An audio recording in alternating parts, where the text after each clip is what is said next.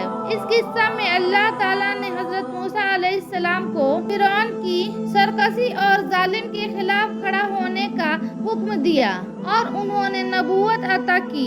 حضرت موسیٰ علیہ السلام کو شروع میں فرعون کا سامنا کرنے میں تردد ہوا، مگر اللہ نے انہیں اور ان کے بھائی حضرت ہارون علیہ السلام کو ہمت دی۔ یہ ہمیں سکھاتا ہے کہ اللہ کی مدد ہو تو ہمیں کسی بڑے سے بڑے دشمن کا سامنا کرنے سے گھبرانا نہیں چاہیے۔ فرعون نے بنی اسرائیل پر ظلم کیا اور انہیں غلام بنا رکھا تھا۔ حضرت موسیٰ علیہ السلام کا مشن بنی اسرائیل کو آزاد کرانا تھا۔